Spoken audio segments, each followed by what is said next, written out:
सियासत के शिखर पुरुष और पूर्व राष्ट्रपति प्रणब मुखर्जी को आज आखिरी विदाई दी जाएगी। दोपहर 2:30 बजे दिल्ली के लोधी शमशान घाट पर उनका अंतिम संस्कार होगा। दोपहर 12 बजे तक अंतिम दर्शन के लिए उनके पार्थिव शरीर को रखा जाएगा। सुबह 9:15 बजे प्रधानमंत्री नरेंद्र मोदी उन्हें श्रद्धांजलि देने पहुंचेंगे। प्रणब दा नहीं रहे, इस वाक्य से सूना हो गया भारतीय राजनीति का संसार। भारतीय राजनीति के सबसे बड़े शिखर पुरुष शून्य में समा गए। ये दुख प्रणब मुखर्जी के बेटे अभिजीत मुखर्जी ने देश से साझा किया। अभिजीत ने लिखा, भारी मन से बताना पड़ रहा है कि मेरे पिता श्री प्रणब मुखर्जी का अभी अभी निधन हो गया है। हालांकि आरआर हॉस्पिटल के डॉक्टरों ने जी जान से उन्हें बचाने की कोशिश की। देश के लोग दुआ भी करते रहे। मैं पूरे देश का शुक्रिया करता हूं। भारतीय राजनीति के गलियारे में वज्रपात बनकर आई ये खबर, मगर सच तो सच था। प्रणब दा आर्मी रिसर्च एंड रेफरल अस्पताल में भर्ती थे। उनका निधन फेफड़े में संक्रमण की वजह से हुआ। प्रणब मुखर्जी के गुर्दे भी ठीक से काम नहीं कर रहे थे।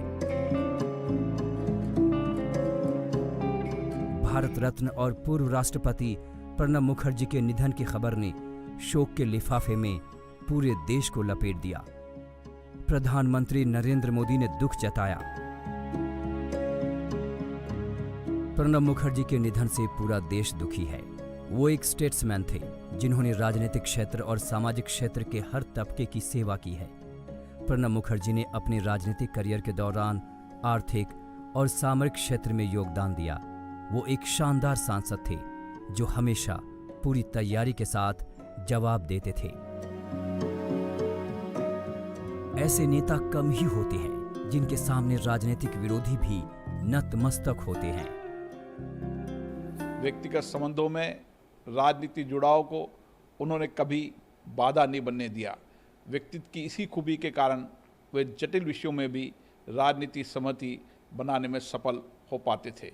उनका कुशल मार्गदर्शन देश में अनेक महत्वपूर्ण नीतियों का निर्धारण हुआ जो आज भी पथ प्रदर्शित करती है।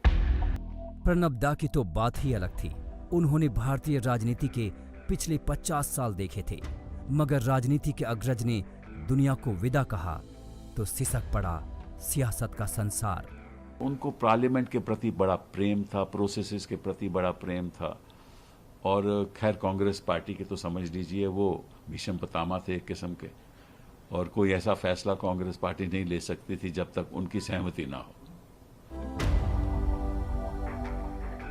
इंदिरा युग से लेकर मोदी युग तक प्रणब दा ने सब कुछ देखा। एक वक्त था जब वो इंदिरा गांधी के बाद नंबर 2 थे। उन्हें कुछ लोग राजनीति का लिटिल मास्टर भी कहते थे। राजनीतिक मैनेजमेंट के वो मास्टर थे।